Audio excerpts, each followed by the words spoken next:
In partnership with the ISGF, we decided to partner and work on a knowledge paper discussing the impact of smart grids in India and also the progress made to date.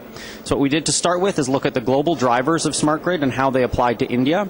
So those were things like the falling cost of photovoltaics, which is obviously going to be a very large market in India. We also looked at things like storage and electric vehicle technologies, aging infrastructure and reliability issues, and the changing roles of consumers in the energy system. So when we look at all those together, we find that many of the drivers that are in place globally also apply very strongly to the Indian market. So the next step we did was to take an inventory of all the projects done to date in India around smart grid. So these included the APDRP projects and the restructured version of the APDRP, and also the smart grid pilot projects that are ongoing right now or in the tendering phase. One of the interesting things that we found in doing this was that there have been a large number of initiatives announced, and there has been progress on many of these, but there's also some that haven't moved along as fast as many had hoped. So in order to understand a little better why that had taken place, and also to better look ahead as to how India can progress with many of these smart grid projects and initiatives, we sort of broke down some of the different reasons why some of those projects haven't moved ahead as fast as they could have. And a lot of the things were issues around the tendering processes and RFPs for several of the smart grid demonstration projects. Also some local capacity constraints, whether those were human resources or otherwise, had also inhibited some of the progress. Overall, we remain quite optimistic that many of these projects will move ahead and will continue to be good learning and provide good learning and demonstration projects for India.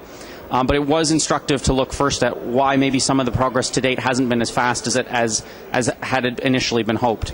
Now looking ahead, there's a very large set of very impressive initiatives announced by the government that we think will really help drive smart grid in India forward. Not least among these is the 100 Smart Cities initiatives, the very aggressive targets on renewable energy, the 24/7 Electricity for All program, the Make in India program. There's a very large range of programs announced by the government that are all complementary to India's smart grid goals and complementary to the decarbonization of its electricity system.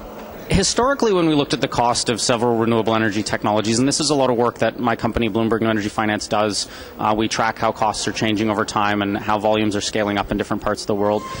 Historically, many of these technologies did need subsidies or support from the government, but that is very rapidly changing. And in quite a few markets, what you can already see is things like solar PV has reached socket parity. So the levelized cost of energy for solar is lower than the retail power price paid in many countries. Most of India hasn't fully crossed over to that socket parity, if you will, for the levelized cost of solar. And that's partially because a lot of end consumers are sheltered from the full cost of the electricity, in that they're cross-subsidized by some of the commercial industrial customers. But that will come. One of the things that happens quite consistently is that the experience curve, which is based on cumulative manufacturing capacity of anything from semiconductors through to solar panels, continuously drives improvements in the technology and continuously hammers out costs.